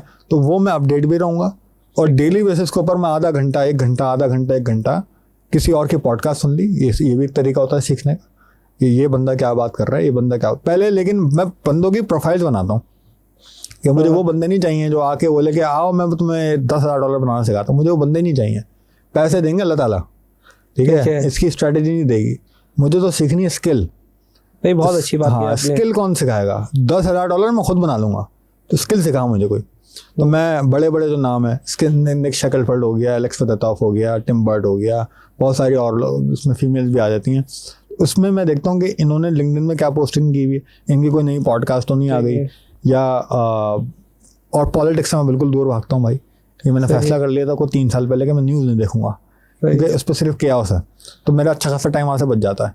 तो अब मैं इस टाइम इन्वेस्ट करता हूँ यहाँ पे। पॉडकास्ट देख ली, मैं गाड़ी चला रहा हूँ, अगर कोई लंबा सफ़र होगा मैं पॉडकास्ट लगा लूँगा कोई ना कोई, पहले से लिस्ट डाउन करके लगी हुई होती है मेरी। तो ये मैं इस तरीके कोई किताब पढ़ लिया। आप मेरे ऑफिस आएंगे तो आप देखेंगे काफ़ी बड़ी लाइब्रेरी है हमारे पास। उसमें फहद भाई भी है, उन्होंने भी अच्छी हमें कॉन्ट्रीब्यूट की हुई किताब है, कुछ हमने भी ली हुई है, कुछ मेरी पर्सनल फेवरेट भी हैं। तो किताबें हमारे पास, उस किताबों के अंदर वो मेरी टीम के पास हार्ड कॉपी के अंदर और ओरिजिनल किताब हैं तमाम, ठीक है। वो एक किताब दुबई की, जब मैं दुबई गया था तो मैंने देखी थी कि एक किताब जो है वो 400, 500, 600 दरहम की किताब है। यहाँ कोड़ियों के नाम में मिलती है, यहाँ 300-500 में मिल जाती है आराम। बड़ी हैरत की, मतलब बदकिस्मती हमारे लिए, और किस्मत की बात भी है। जब अच्छी किताबें कम पैसा मिल गई, तो मैं तो लाइब्रेरी बनाई हुई, कोई एक किताब में पढ़ लेता हूँ। मैं जहाज़ में आऊँगा, जहाज़ में मेरे 2 ही काम होते हैं, या मैं सो जाऊँगा या कोई किताब पढ़ूंगा। और जहाज़ की भी आपने बताएंगे कितने सफ़र किया था आपने रिसेंटली? कुछ 2020 या 21 की बात है। उस वक्त मेरा लाहौर आना जाना बहुत ज़्यादा होता था। हफ्ते के अंदर 4 दफ़ा मैं लाहौर आता था, जाता था। सुबह जाता था लाहौर और रात में वापस। तो मेरे जो काउंट की थी कोई 100 से ज़्यादा फ्लाइटें थी एक साल में। तो मैंने की थी। और कोविड का भी टाइम था, तो वो फ्लाइट के रेट्स भी बड़े कम थे, 7,000 8,000 ऐसा कोई फ्लाइट के रेट्स थे। तो अगर कराची से लाहौर गया तो मैं इसको 2 फ्लाइटें काउंट करता, तो मैंने इस तरह काउंट की थी, तो 100 से ज़्यादा फ्लाइट्स थी जो मैंने एक साल में करी थी। तो ये भी था। और इसमें एक दफ़ा ऐसा भी हुआ है कि एक डॉक्यूमेंट थे, हमारे क्लाइंट थे, उनको साइन करना था वो डॉक्यूमेंट, और वो इस्लामाबाद से वापस जा रहे थे, कोई यूएस वगैरह को ऐसा कंट्री वापस जाना था उन्हें। तो उन्होंने कहा था कि मैं एक ही दिन के लिए आया हूँ और मैं अभी कुछ देर बाद मैं कल एयरपोर्ट पे तुम आके साइन कर लेना, इस्लामाबाद में, मैं इस्लामाबाद में हूँ, कल मैं वापस चले जाऊँगा। तो उनसे डॉक्यूमेंट साइन करना था। और आपको पता है गवर्नमेंट ऑफ पाकिस्तान का कोई डॉक्यूमेंट ऐसा तो ई साइनिंग नहीं है, उसमें आपको कराने पड़ता है। तो मैंने फ़्लाइट कराई, सुबह की फ़्लाइट थी, बिल्कुल अर्ली मॉर्निंग की। तो मैंने फ़्लाइट करा ली और डॉक्यूमेंट लेके जाना था, साइन कराना था। जब फ्लाइट रनवे पे गई ना, तो मुझे ख्याल आया कि डॉक्यूमेंट मैं घर पे भूल गया। तो मैं जब इस्लामाबाद उतरा हूँ, अब बीच में सिग्नल नहीं है, तो मैं इस्लामाबाद में उतरा हूँ, तो मैंने वहाँ से दोबारा से मैंने फिर फ्लाइट पकड़ के फिर फ्लाइट मैंने करवाई फ़ौरन अपने दोस्त को, मैंने जो पार्टनर है उसको मैसेज किया, भाई फ़्लाइट करा दोबारा से। वहाँ से फर्स्ट फ्लाइट थी, वापस गया हूँ, वापस आया हूँ, साइन करा, वापस आया। तो मैं 2 दफ़ा गया हूँ इस्लामाबाद एक दिन में। तो ऐसा भी हुआ, मल्टीपल फ्लाइट भी छूटी है मेरी। तो वो एक जर्नी है। जहाज़ में बैठने का तो शौक ही ख़त्म हो गया सारा। तो 2 घंटे की जो फ्लाइट होती है ना जहाज़ की, मैं याद है मैं सऊदी अरब जा रहा था, 4.5 घंटे की फ्लाइट थी। मतलब वो मेरे लिए अजाब से कम नहीं थी। मतलब पहले बड़ा शौक होता है जहाज़ में कब बैठेंगे, जहाज़ में कब बैठेंगे, वो 2 घंटे गुजारना एक अजाब होता है। तो या तो मैं सो जाता हूँ या मैं कोई किताब पढ़ता हूँ। अच्छा, फिल्म नहीं लगाते? मेरा तो कॉन्सेप्ट होता है, मैं देखता हूँ, मेरा होता है फिल्म लगाते हैं, सही टाइम पास होता है जहाज में। आप ये देखेंगे, मैं जब आप मुझसे कोई मूवीज़ का पूछेंगे, अब मैं मूवीज़ को अलग तरीके से देखता हूँ। मतलब मूवीज कौन सी देखते हैं? मैं एंटरप्रेन्योरियल के बिजनेस से रिलेटेड कोई भी मूवी आप शायद ही कोई नाम बता सकते हैं, मैंने देखी नहीं। आप वैसे नाम बताए क्या रही है एंटरप्रेन्योर के, ये तो आप फाउंडर देखें, आप फाउंडर को, आपको फ्रेंचाइज मॉडल समझ में आएगा, आपको कॉर्पोरेट पॉलिटिक्स समझ में आएगी उस कंपनी से। आप सोशल नेटवर्क देखें, आपको कॉर्पोरेट पॉलिटिक्स समझ में आएगी, फेसबुक कैसे बनी सोशल नेटवर्क के ऊपर है। आप जॉब्स देखें, आपको समझ में आएगा स्टीव जॉब्स ने क्या काम किया था, कितना बड़ा आदमी था वो, और आप उसमें टीम की क्या इंपॉर्टेंस होती है, आप उस पर देखेंगे। आप वो कौन सी एक मैं नाम बोल रहा हूँ, ऊबर के ऊपर पूरी सीरीज बनी है। आपको अंदाज़ा हो, ऊबर दुनिया का सबसे इम्पॉसिबल बिजनेस जो होते हैं उनमें से एक था, जो उस बंदे ने बना दिया। आप स्पॉटिफाई की नेटफ्लिक्स पे सीरीज़ है, वो आप देखें। अभी एक और आया है कि बाय नाउ, अमेजोन के ऊपर एक सीरीज, उस पर नेटफ्लिक्स पे सीरीज़ आई है कॉल्ड बाय नाउ। उस पर आपको दिखाया जाता है कि अमेजोन आपको प्रोडक्ट कैसे बेचता है, नाइकी अमेजोन, जो आपको खरीदना ही नहीं होता है। उनकी वो साइकोलॉजिकल न्यूरो साइंस के ऊपर, मार्केटिंग के ऊपर कैसे काम कर रहे हैं। तो मैं इस टाइप की डॉक्यूमेंट्रीज देखता हूँ। हाउ मनी वर्क्स आप देखें, बड़ी ज़बरदस्त सीरीज़ है। फायर, आपको मैं अगर बताऊँ, वो एक फायर सीरीज़ है जो एक स्कैम था बेसिकली उन्होंने किया था, लेकिन उनकी उस मार्केटिंग स्ट्रैटेजी बड़ी ज़बरदस्त थी, इसमें नेटफ्लिक्स के ऊपर है। तो मैं इस टाइप की मूवीज़ देखता हूँ, तो मैं बड़े क्लोजली देखता हूँ, फॉलो करता हूँ इन तमाम चीज़ों को। तो शायद ही कोई ऐसी कोई मूवी होगी जो आप बता नहीं सकते कि कोई इस मूवी फिल्म पे बनी हो या इस कंपनी पे बनी हो, मैंने नहीं देखी। बड़ा शौक है, मैं तो मेरी कोशिश होती है इस टाइप। बुक भी कोई रिकमेंड करें? जैसे आपने भी काफ़ी सारे फिल्मों के नाम तो बताए, सीरीज भी बताई है। फाइंड योर वाई, ठीक है, स्टार्ट विद वाई, सैमुअल सानी की 2 किताबें बड़ी ज़बरदस्त। कैरीबी की पढ़ें आप, जैब राइट हो, बहुत ज़बरदस्त बुक है। आइशैक की आप पढ़ें, जॉब्स बड़ी काफ़ी मोटी किताब है, वो ज़बरदस्त होगी। दिस इज मार्केटिंग आप पढ़ें, सैथ गॉर्डन की, अमेजिंग किताब गंजा जो है ना, हाँ, सैथ गॉर्डन, अमेजिंग। तो ये 5 पढ़ें आप, तो वो मज़ा आ जाएगा। ये तो मेरे सारे 5 मैं समझता हूँ फंडामेंटल बुक्स हैं मार्केटिंग की, दुनिया की।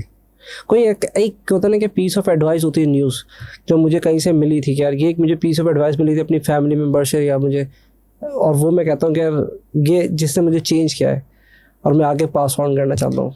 जब मैं ऐसी फील्ड में आया जो मेरे ख़ानदान के अंदर एलियन थी, मार्केटिंग, ई कॉमर्स, तो मुझे बड़ा बैकलैश मिलता था अपने बड़ों से, कज़नों से, छोटों से भी, और मैं सक्सेसफुल नहीं हो पा रहा था अनफॉर्चुनेटली उस टाइम पे। तो बड़ी गालियाँ पड़ती थी। मैं बोलता था यार मैं उनको प्रूफ करके दिखाऊंगा, तो मैं उनको कन्विंस करता था बातों से कि देखो ये होता है, और वो कुछ वक्त तक समझ जाते थे, लेकिन वो बाद में दोबारा से वही गालियाँ। तो मेरे एक उस्ताद हैं अंजुम सुहेल, उन्होंने मुझे एक बात सिखाई थी कुछ टाइम पहले, जो मैं बहुत बाद में समझ में आई। उन्होंने कहा था सामा एक दिन ज़िंदगी में एक चीज़ याद रखना, सर नीचे काम ऊपर। तो उस वक्त वो बात ज़ाहिर वो तो वैसे समझ में आ गई थी, लेकिन उस तरह नहीं समझ में आई। ये बात मुझे अब जाके समझ में आती है कि और फिर मेरे जो पापा हैं उन्होंने चीज़ें बताई भी थी कि दौलत, शोहरत और इज़्ज़त ये अल्लाह ताला ने अपने हाथ में रखी, बिल्कुल ऐसे ही। ये और अच्छा हुआ अल्लाह ताला ने अपने हाथ में रखी हुई है, क्योंकि अगर ये इंसानों के हाथ में होती तो ये बड़ा गरक हो जाना था। तो जब अल्लाह ताला ने अपने हाथ में रखी है तो उसका मतलब ये कि ना शोहरत तुम्हारे हाथ में, ना इज़्ज़त तुम्हारे हाथ में और ना दौलत तुम्हारे हाथ में। तो हमारे हाथ में क्या है? काम करना। बस उस वक्त ये चीज़ में समझ में आई कि आपका एक ही काम है, आप सर नीचे रखें और काम करते रहें ईमानदारी के साथ। अब काम के अंदर ईमानदारी आपके अंदर खुद से भी होनी चाहिए, लोगों के साथ भी होनी चाहिए, और आप अपना बेस्ट दें। हर रोज़ आप उठें और अपने आप से सवाल करें मैं और कैसे बेहतर काम कर सकता हूँ, किस तरीके से, और इसको सुनना नहीं है, अप्लाई करना है। और आखिरी चीज़ जो मुझे शाहरुख खान की एक बेहतरीन तरीन बातों में से अगर मैं आपको बताऊँ, कोई अनुपम खेर के वो शो में बैठे हुए थे तो उन्होंने कहा कि शाहरुख अपनी उसका राज बताएं सक्सेस का। तो उन्होंने कहा मैं मेहनत बहुत करता हूँ। तो अनुपम खेर ने कहा मेहनत तो सभी करते हैं, मैं भी, जाहिर बात है वो भी करते होंगे, लेकिन उस तरह सक्सेसफुल नहीं है, तुम्हारे तरह सक्सेसफुल नहीं हो पाया। तो उन्होंने कहा था कि शाहरुख खान की जो लेजेंडरी लाइन थी ना उस पर, ये अंकुर वारे की रील थी, उस पर मैंने देखी थी ये चीज़। तो शाहरुख खान ने कहा कि दुनिया का हर बंदा मौका पाने के लिए बहुत मेहनत करता है, हर कोई मौका पाने के लिए हर कोई मेहनत करता है, लेकिन मौका पाने के बाद मेरी तरह मेहनत कोई नहीं कर सकता। बहुत बड़ी बात है, और ये आपको रियलाइजेशन तब होती है जब आपको मौका मिल गया ना, अब मेहनत करनी है आपको। मौका पाने के लिए दुनिया मेहनत कर रही होती है, मौका पाने के बाद है असल गेम। मेहनत असल वहाँ करनी है आपको, गेम वहाँ पे शुरू है आपका। अचीवमेंट मिल गई, सक्सेस मिल गई, फिर भी आपको मेहनत करनी है, बस सर नीचे काम ऊपर। इससे बड़ी कोई मैंने बात आज तक सीखी नहीं, और इसी ने मुझे हमेशा सक्सेस करा दी है। तो समझ हमारे व्यूवर्स को, एक तो आपकी मैंने देखा माशाल्लाह से फैन फॉलोइंग भी बहुत है, तो अपनी जनरी आपको पता है, अपना एरिया पता है। मेरा भी पॉडकास्ट ज़्यादा स्किल लेवल है, मतलब आपने कुछ ना कुछ नया सीखना है, तो उनको क्या मैसेज देंगे अगर वो स्टार्ट करना चाह रहे हैं अपने कैरियर, या ऑलरेडी है उस कैरियर के अंदर? वही मैं दोबारा वही कहूँगा कि अपनी स्किल जो भी आप सीख रहे हैं उसके ऊपर इन्वेस्ट करें, अपने आप पे इन्वेस्ट करें। थोड़ा सवाल चेंज कर दूँ फिर मैं, फिर लोगों का इंटरेस्ट के हिसाब से सबसे ज़्यादा पैसे किस ये इंटरेस्टिंग तो आ रहा है ना कि किस टूल में बनेंगे? मार्केटिंग तो एक ब्रॉड वर्ड हो जाएगा ना, टूल ले लेते हैं। मैंने आपको भी बताया पैसा आपके हाथ में है नहीं, आपका काम है मेहनत करना, स्किल सीखें, अपने ऊपर पैसे लगाएं। सारे इन्फ्लुएंसर कह रहे हैं कि 10,000 $10,000 कर कोई नहीं रहा ना। असल में प्रॉब्लम ये है कि करते कम लोग हैं, तो अपने ऊपर इन्वेस्ट करें। ठीक है, अपने ऊपर इन्वेस्ट करने का मतलब बिटकॉइन पे इन्वेस्ट ना करें, भी अपने ऊपर कर लें। हाँ, आप बिटकॉइन पर अगर इन्वेस्ट करने जा रहे हैं तो क्रिप्टो की स्किल सीखने पे अपने ऊपर इन्वेस्ट करें, कर लें, बाद में करें। ये नहीं कि फलाना बंदे ने बड़े पैसे बनाए क्रिप्टो के अंदर तो मैं भी इन्वेस्ट कर लेता हूँ, लाजमी डूबेंगे पैसे। तो कोई भी स्किल हो पहले उसको सीखें, इसको बोलते हैं अपने आप के ऊपर इन्वेस्ट होना करना। अपने आप से पहले ईमानदार हो जाएं। ये ईमानदारी अपने आप से है कि पहले मैं सीख लूँगा, ईमानदारी से मेहनत करूँगा, अपने ऊपर वक्त लगाऊंगा, अपने ऊपर पैसे लगाऊंगा, फिर मैं जाऊँगा और ज़िंदगी में कुछ काम करूँगा इन पैरेलल। यही है गेम। सीखे बगैर तो नामुमकिन बात है, हो ही नहीं सकता कुछ भी। अच्छा, वैसे अगर बात करूँ नेक्स्ट 3 to 4 years में क्या प्लान्स हैं आपके भी, आप अपनी सेल्फ लर्निंग कंपनी या लोगों को गाइड करने के हिसाब से? देखें तो पहला तो मेरा ड्रीम ये था कि दुनिया पाकिस्तान के अंदर कुछ लोग जानना शुरू हो जाएं। सही है, ऐसा कोई काम करूँ मैं। ठीक है, ये नहीं कि बस मेरे व्यूज़ आते रहें, व्यूज़ आने के 10,000 तरीके और भी होते हैं, आप बेहतर जानते हैं। तो मैं कोई ऐसा काम करूँ कि मेरा काम से लोग मुझे जाने। तो अल्लाह का शुक्र है कि किसी हद तक तो शायद मैं पहुँच रहा हूँ, अभी भी सफ़र जारी है। दूसरा मेरा काम मुझे जो समझ में आया कि मुझे ऐसा लगा है इस पूरी जर्नी के अंदर कि मैं बहुत अच्छा सिखा सकता हूँ।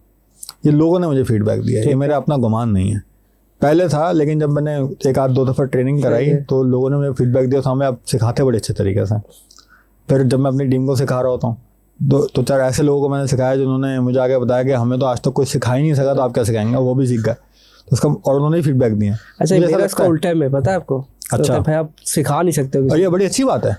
देखें, आपको रियलाइजेशन होनी चाहिए कि अगर आप अच्छा नहीं सिखा सकते तो आपको सिखाना ही नहीं चाहिए। कहते हैं अच्छा टीचर नहीं बन सकते कभी भी, इसलिए मैंने छोड़ दिया सिखाना। हाँ, एक आध कोर्स किया था, मैं कराया था, मैंने उसके बाद मैंने कहा नहीं, ये नहीं कर सकता। मेरे हिसाब से बड़ी अच्छी बात है रियलाइजेशन होना ना, और उस पर बैक ऑफ हो जाना। क्योंकि वही मैं आपको बताऊँ, अगर आप मैंने पॉडकास्ट शुरू कर दी, मैंने पहले यही था कि मैंने आपने दिखाया कि मुझे एम्ब्रॉयडरी आती है, ईमेल मार्केटिंग आती है, वो सोशल मीडिया डिपार्टमेंट ने खुद स्टार्ट किया था। मैंने कहा सिखा नहीं सकते यार, ये मुश्किल काम है। मुझे तो आप कभी भी मेरे कोई मीटअप वगैरह हो, उसके बाद उस मीटअप के बाद Q&A का पूरा हमारा आर होता है, उसके बाद भी आपको मेरी टीम को मुझे वहाँ से निकालना पड़ता है कि भाई बस 3 घंटा। अभी हमने लास्ट अक्टूबर के अंदर लाहौर में मीटअप कराया था, यूनिवर्सिटी में मीटअप था, 3 घंटे का था कमोबेश।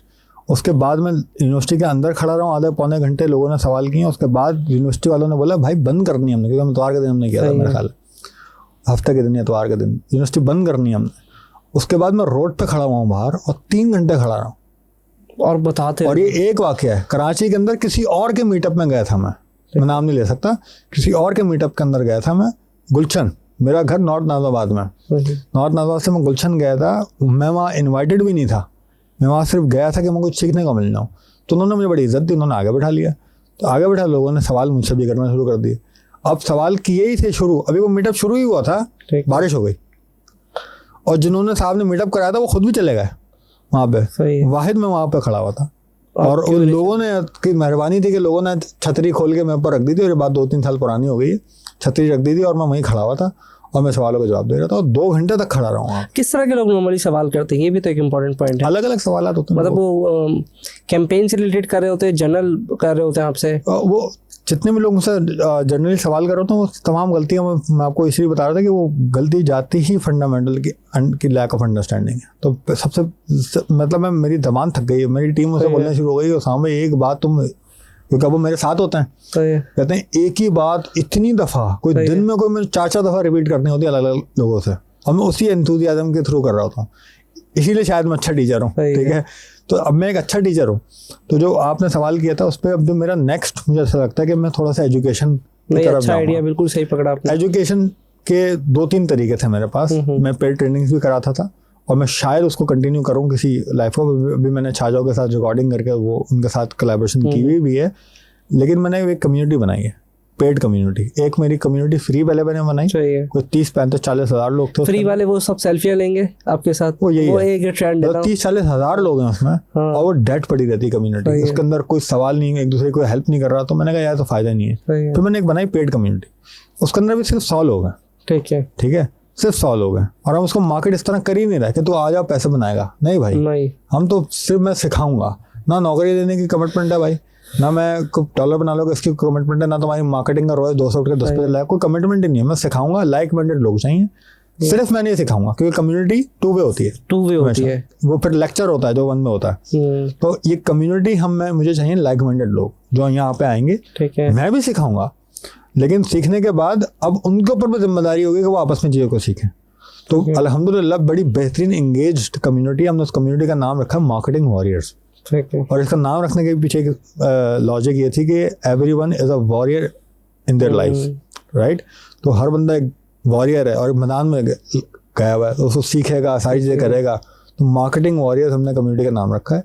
स्कूल के ऊपर ये कम्युनिटी है, ठीक है। और हमारी पहले फीस थी $19 पर मंथ, अब हमने इसको ड्रॉप करके $9 पे लेकर आ गए। सही है, पहले ज़्यादा इसलिए रखी थी क्योंकि मुझे चाहिए था रेलेवेंट। ये भी आपने एक बुक से रेफरेंस किया, वहाँ से तो नहीं स्ट्रेटजी ली?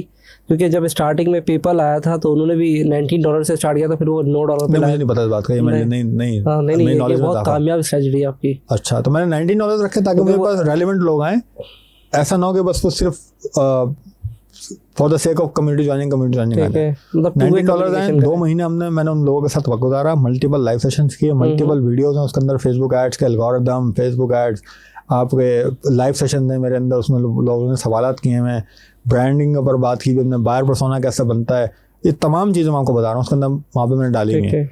लाइव सेशंस भी होते हैं और मैं वीडियो रिकॉर्डेड पूरा सेक्शन है क्लासरूम का, इसके अंदर सारी वीडियो सेक्शन भी है, और डेली एंगेजमेंट भी हो रही होती है। मैं भी कर रहा होता हूँ और सारे और लोग भी कर रहे होते हैं, तो बहुत इंटरेक्टिव है।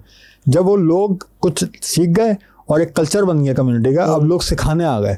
यानी कोई बंदा आता कहता है भाई मेरी मार्केटिंग स्ट्रेटेजी चाहिए, तो लोग 10 लोगों को करेक्ट कर देते हैं वहाँ पे कि भाई मार्केटिंग स्ट्रेटेजी ऐसी नहीं बनती, आप पहले जाएँ, वो पहले सारी कंज्यूम करें, ये पॉइंटर्स आपको समझने पड़ेंगे। तो अब मैंने प्राइस को नीचे लेके गया हूँ ताकि जो लोग नए आ रहे हैं अब उन लोगों को वो लोग सिखाएं जिनको मैं सिखा रहा हूँ, ठीक है। तो ये एक बड़ी इंटरेक्टिव और बहुत अमेजिंग लोग हैं। मैं उनके साथ लाइव मिला हूँ इस्लामाबाद में, हम फिजिकल एक्सक्लूसिव मीटअप्स भी कराते हैं कम्युनिटी के अंदर, और रिवॉर्ड सिस्टम भी है, जैसे कि पॉइंट सिस्टम है हमारी कम्युनिटी के अंदर। जिसके सबसे ज़्यादा इस महीने हमने क्या किया है कि जिसके सबसे ज़्यादा पॉइंट्स होंगे उनको मैं, जो टॉप 5 बुक्स हैं मेरी, मैं उनको शिप करूंगा फ्री। सही। तो हम ऐसे हम कुछ एक्टिविटीज भी कर रहे होते हैं ताकि मोटिवेशन भी बरकरार रहे, कंपटीशन के अंदर भी हम रहें और सीखते भी रहें एक और दूसरे इस से। कम्युनिटी में ज्यादातर किस चीज पे बात हो रही है? कोई एक टूल इसके अंदर सेलेक्ट दो किया चीजें हुआ है हमने रखी हैं। या सारी जो भी जर्नल इसके है? अंदर हमने दो चीजें रखी हैं। ठीक है, पहली चीज हम इसको स्टार्ट कर रहे हैं डिजिटल मार्केटिंग से। ठीक है, इसके अंदर मैंने ई कॉमर्स पूरा एक ब्रांड में बना रहा हूँ ठीक है, स्क्रैच से। सही, उसका लोगो भी जो हमने अभी फाइनलाइज किया है, नाम कम्युनिटी के बंदा से जो बंदा है उसने सजेस्ट किया था हमें। सजेस्ट किया, उस पर हमने लोगो बनाया, ब्रांड गाइडलाइन बनाई, तो हमें पूरा स्क्रैच से ब्रांड ट्रांसपेरेंटली कम्युनिटी के सामने ठीक लॉन्च है। कर रहे हैं। ये दूसरा इनिशिएटिव हमारा। तीसरा हम जाके इसके अंदर मजीद चीज़ें ऐड करेंगे आगे जाकर, लेकिन अभी फिलहाल हमारे दो चीज़ों के ऊपर फोकस है। उसका क्या लेवल होना चाहिए जो आपकी कम्युनिटी ज्वाइन करे? ऐसा तो नहीं ना कि नया बच्चा है वो भी ज्वाइन कर ले, वो भी कर सकता वो है? भी कर सकता है, कर सकता है। लेकिन शर्त एक ही है, स्किल सीखना होगा भाई।